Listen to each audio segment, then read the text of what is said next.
Fire Force is a pretty cool series created by the guy who made Soul Eater, but it's kind of a forgotten series these days. Back in summer 2019 when it first aired, Fire Force was competing with some huge shows. Dr. Stone, Vinland Saga, and Demon Slayer's second half were all airing at the same time as it, but Fire Force was still able to define itself. But these days, who talks about Fire Force?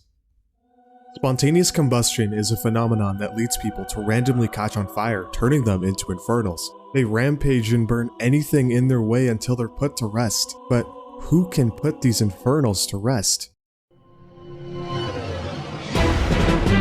Welcome to Fire Force. Fire Force are a group of individuals who fight the infernals. Some of the members are known as pyrokinetics, who are gifted with the ability to control fire or even create it. Aesthetically, this show has some of the coolest looking powers I've seen. This guy has a fire sword, this dude turns fire into ice somehow, and she shoots fire arrows. For something as basic as fire, the author really got creative with the powers. But this means nothing if the animation doesn't back it up.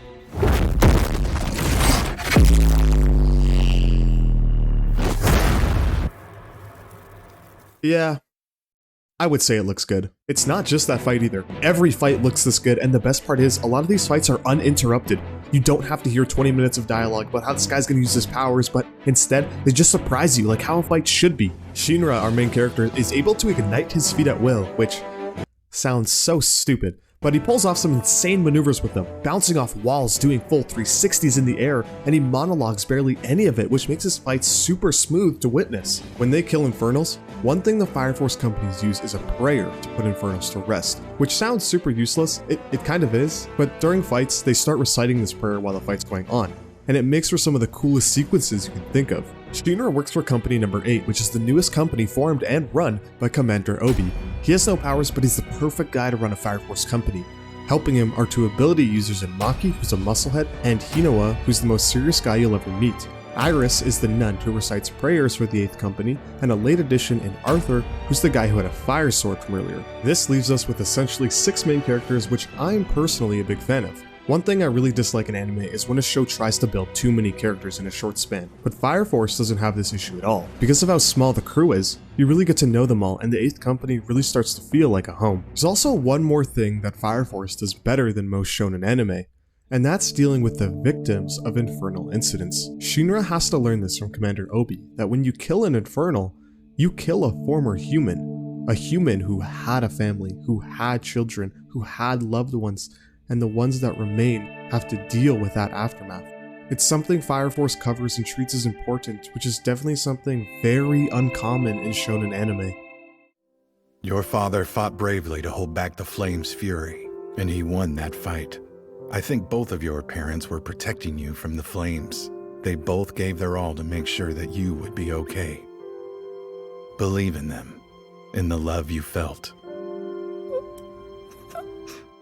You know how I say people randomly, spontaneously combust and turn into infernals? What if it wasn't random? Shinra was once held accountable for accidentally burning down his house and killing his family, but he knows he didn't kill them. Something else killed his family that day. And that isn't the only sketchy thing in the world of Fire Force. Do people really randomly turn into infernals? How do people even have powers? And who the hell is the evangelist? The mysteries in Fire Force are abundant with little answers, but are figured out slowly by Shinra and the 8th company. It's very satisfying watching the mysteries of the world be figured out, and one of the best parts of the show in my opinion. Unfortunately, there is a very huge flaw in Fire Force. Horrible fan service and comedy. Here's a life hack. Not watch it. Why does the fan service feel so forced?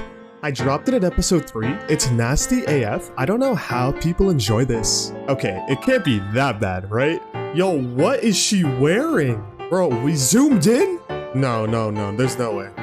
Bro, are you serious? Yo, what? No, because actually, like how? No, because like what? Like, I'm actually mad now. Okay, enough is enough. What? And it's his fault? Dude, mid-fight, there's no way. No, not again. Oh my god. I'm done. It's bad. Really bad. The comments are right for once. However bad you think the fan service is, it's worse. It's hands down the worst part about Fire Force, and nothing even comes close. I still like the show though. 7 out of 10, super fun watch. Subscribe. I do videos like this, and if you enjoyed it, leave a comment. I like this. Peace out.